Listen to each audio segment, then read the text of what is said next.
देश में सारे चुनाव एक साथ अगर कराने हैं तो ऐसा बिना इलेक्ट्रॉनिक वोटिंग मशीन्स यानी बिना ईवीएम्स के संभव नहीं है। जबकि हमारे देश में ज्यादातर विपक्षी दलों को आज भी ईवीएम्स पर भरोसा ही नहीं है। और आज भी महाराष्ट्र में भारत जोड़ो न्याय यात्रा के दौरान राहुल गांधी ने कहा कि ईवीएम में गड़बड़ी है और लोग ईवीएम को हटाना चाहते हैं, लेकिन चुनाव आयोग सरकार के दबाव में लोगों की इस मांग को नजरअंदाज कर रहा है और उन्होंने ये मांग की है कि ईवीएम्स को हटा दिया जाए। ईवीएम हटाओ, ये पूरा हिंदुस्तान कह रहा है कि ईवीएम में कमी है। हम इलेक्शन कमीशन के यहां गए, वो सुनने को तैयार नहीं है। आपने देखा होगा एक इलेक्शन कमिश्नर रिजाइन कर गया, चुनाव से कुछ ही दिन पहले रिजाइन कर दिया। कोई ना कोई कारण तो होगा। लेकिन यहां राहुल गांधी की मांग जो भी हो वो कहते हैं कि ईवीएम में गड़बड़ी है। लेकिन एक सवाल और मन में आता है और वो आपके मन में भी ये सवाल जरूर आएगा। वर्ष 2004 और वर्ष 2009 के लोकसभा चुनाव में भी ईवीएम का ही इस्तेमाल हुआ था।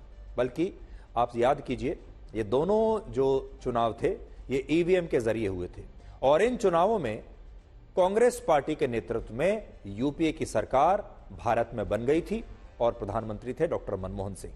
लेकिन तब ना तो राहुल गांधी ने, ना सोनिया गांधी ने, ना उस समय के किसी भी राजनीतिक दल ने ईवीएम पर सवाल उठाए थे। तब ईवीएम सबको अच्छा लग रहा था। पिछले साल जब कर्नाटक और तेलंगाना में कांग्रेस की जीत हुई तब भी उसने ईवीएम पर कोई सवाल नहीं उठाया था। लेकिन अब राहुल गांधी स्वयं कह रहे हैं कि उन्हें ईवीएम पर विश्वास नहीं है और ईवीएम में गड़बड़ी है। अब बड़ी बात यह है कि 2004 में ईवीएम में गड़बड़ी नहीं थी और यूपीए की सरकार बन गई। 2009 में भी ईवीएम बिल्कुल सही थी, फिर से यूपीए की सरकार बन गई।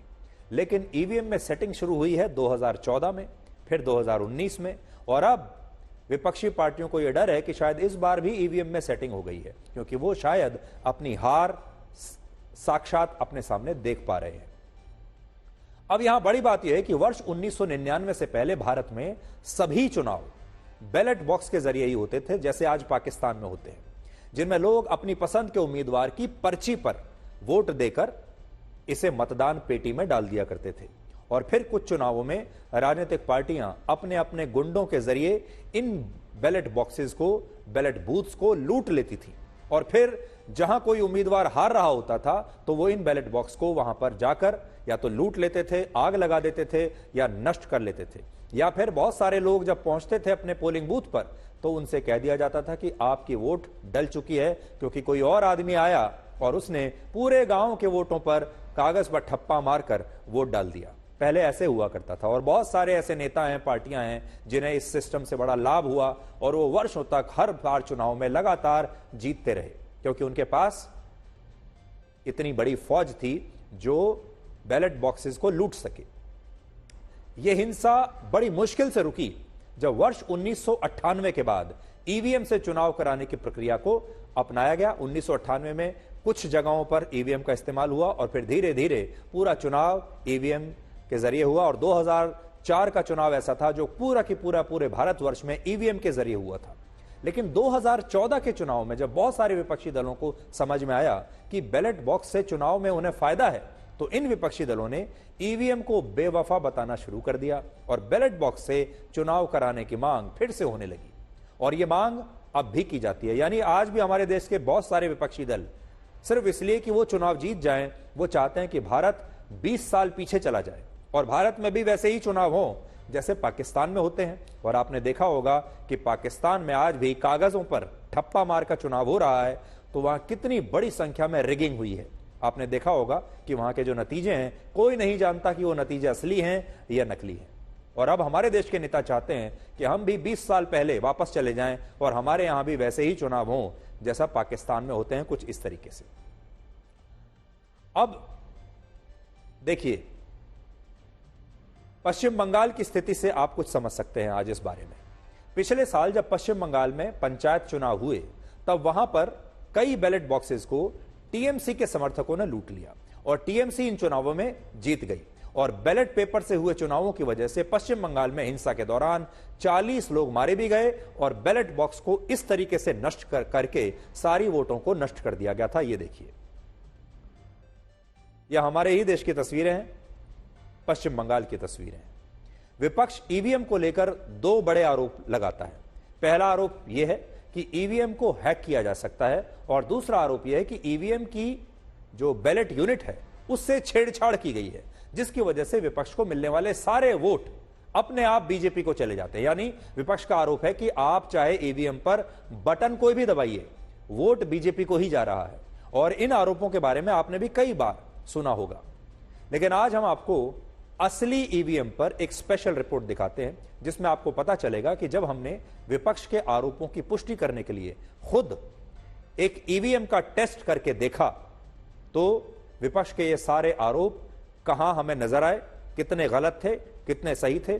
आज हम एक ट्रायल करेंगे उसी मशीन पर, उसी ईवीएम पर जो कि चुनावों में इस्तेमाल होने वाली है या होती है। तो चुनावों में इस्तेमाल होने वाली ईवीएम पर हमारा यह ट्रायल आज आप देखिए। हम आपको ये बताएंगे आज तक के जरिए कि ईवीएम की जो मशीन्स हैं, जो वीवीपैट की मशीन है, उनको स्टोर कैसे किया जाता है। जब स्टोरेज से उनको बाहर निकाला जाता है तो किस तरीके का जो सिक्योरिटी है, वो प्रोटोकॉल जो फॉलो किया जाता है, वो सिक्योरिटी प्रोटोकॉल क्या है कि जिन वेयर हाउसेस के अंदर, स्टोरेज रूम्स के अंदर ईवीएम और वीवीपैट मशीन्स को रखा जाता है, वहां पे सीसीटीवी कैमरा है जो 24 घंटे चलता रहता है। सिर्फ वही नहीं, यहाँ पर जो सिक्योरिटी के लोग बैठे रहते हैं वो भी 24 घंटे, एक पूरे दिन और एक पूरी रात बाहर बैठ के इस कमरे को मैन करते हैं। जब मशीन्स को बाहर निकाला जाता है तो कई जगह सिग्नेचर करने होते हैं। जब ताला खोला जाता है तो उसकी सील रोज शाम को खोली जाती है, रोज सुबह खोली जाती है और शाम को एक बार फिर से उसको बंद किया जाता है। एक डेमोन्स्ट्रेशन हम आपके लिए करके दिखाएंगे यहाँ पे कि क्या वाकई में ईवीएम के साथ टैंपरिंग की जा सकती है या नहीं। क्या आपको ऐसा लगता है कि ये जो मशीन है इसके साथ किसी तरीके की टैंपरिंग हो सकती है? क्योंकि कई लोगों का कहना है, विपक्षी पार्टियों का मानना है कि ईवीएम के साथ छेड़खानी की जा रही है। मैम ऐसा बिल्कुल पॉसिबल नहीं है, इसके साथ कोई भी टेम्परिंग नहीं की जा सकती। नहीं की जा सकती। अगर किसी तरीके का कोई एक्सटर्नल कनेक्शन, कहीं पे तार लगता है ये तीनों मशीन का? नो मैम, इनका बस आपस में लिंक होता है, एक्सटर्नल कोई भी वायर हम नहीं इसके अंदर लगा सकते। मैं देख लूं एक बार? यस मैम, आप चेक कर सकते हैं। तो अगर हम यहाँ पे घूम के देखें, एक मशीन होती है जिसे कंट्रोल यूनिट कहा जाता है। जब इस बटन को दबाया जाता है उसके बाद ही आप मतदान केंद्र में जाके मतदान कर पाएंगे। जब तक ये नहीं चालू होगा आप मतदान नहीं कर पाएंगे। जो दूसरी मशीन है जो आपको यहाँ नजर आ रही है, ये है वीवीपैट की मशीन, यानी कि इसके ऊपर ये जो स्क्रीन है, यहाँ पे 7 सेकंड तक आपको वो स्लिप नजर आती है, वो पर्ची नजर आती है उस पार्टी सिंबल के साथ जहाँ पे आपने बटन दबाया होता है। और तीसरी है ईवीएम, यानी कि बैलेट यूनिट, ये है जहाँ पे आप बटन दबाते हैं। यहाँ पे ये 3 जो वायर आपको नजर आ रहे हैं, इन 3 वायर के अलावा किसी भी और तरीके का कोई कनेक्शन यहाँ पे नजर नहीं आ रहा है। कई लोग कहते हैं कि शायद ब्लूटूथ भी इस्तेमाल किया जाता है, लेकिन ब्लूटूथ को आप कनेक्ट करेंगे तो करेंगे कहाँ? किसी ना किसी तरीके का तो एक बटन होना चाहिए या फिर कोई स्क्रीन होनी चाहिए जिसके ऊपर आप टैप करके ब्लूटूथ को कनेक्ट कर सके। इस समय ये जो तीनों मशीन है ये सील्ड है, इसको आप खोल नहीं सकते हैं और उन दोनों के साथ इस समय मुश्किल है कि किसी तरीके का इलेक्ट्रॉनिकली आप टैंपरिंग कर सकें। एक बार अगर हम डेमो करके देख सकें कि जो हम दबा रहे हैं वो ही आ रहा है या नहीं आ रहा है। यस मैडम, आप देख सकते हैं। पहले हम बैलेट इशू करेंगे। बैलेट इशू हो गया, अब आप कोई भी की यहाँ पे प्रेस कर सकते हैं। मैं कोई भी बटन यहाँ दबा सकती हूँ। हमने एक बटन दबा दिया और अब आप कह रहे हैं कि मैं यहाँ पे देख सकती हूँ कि जो आपने बटन प्रेस किया है वही सिंबल आपको यहाँ पे शो हो रहा होगा जी। और इसके अलावा कोई और की अब काम नहीं करेगी। मैं कितना भी कोई भी की दबाऊं, कोई और की यहाँ पे अब काम नहीं करेगी। काम नहीं करेगी? हाँ। मतलब मैंने एक बार बटन दबा दिया, उसके बाद जब तक ये पर्ची गिर नहीं जाती और जब तक आप दूसरा वाला बटन नहीं दबाते, कोई की काम नहीं करेगी। यस मैडम, बिल्कुल सही। तो इसका मतलब मैंने जो एक बार बटन दबाया है वो फाइनल है। मैं चाहूँ अपना वोट बदलना तो मैं बदल नहीं पाऊंगी? नो मैम, जो आपने पहला की प्रेस किया होगा उसी पार्टी को आपका वोट जाएगा। उसके बाद आप कितना भी की प्रेस करो, कितने भी लॉन्ग देर तक उसको दबाओ, वो काम नहीं करेगा। कितनी भी लॉन्ग देर तक आप उसको दबाओ वो काम नहीं करेगा। एक बार और हम कोशिश करते हैं कि कोशिश करें कि दबा के देखिए। आप एक बार बैलेट हमारे लिए खोलिए। ये आपने बैलेट दबाया। जब आप मतदान केंद्र में जाते हैं तो इस मशीन से, यानी कि कंट्रोल यूनिट से, जब बैलेट को रिलीज किया जाता है उसके बाद ये मशीन काम करना शुरू करती है, यानी कि बैलेट यूनिट। अब हम रैंडमली हमने एक बटन पे दबाया। अब हम देख सकते हैं कि वीवीपैट में देखिए 7 सेकंड तक पर्ची यहाँ पे देखिए। 7 सेकंड तक हमें पर्ची वही नजर आ रही है जो कि पार्टी के साथ जो हमने पार्टी का बटन दबाया था वही पर्ची हमें यहाँ नजर आ रही है। तो कहीं ना कहीं डिमॉन्स्ट्रेशन से ये बात तो तय है कि किसी तरीके का एक्सटर्नल वायर कोई नहीं है। हालांकि विपक्षी पार्टियों का और कई सारे जो एक्टिविस्ट हैं उनका कहना है कि टैंपरिंग हो सकती है, लेकिन आज तक कोई इसको प्रूफ नहीं कर पाया है। कैमरा पर्सन नासिर के साथ ऐश्वर्या पालीवाल, आज तक।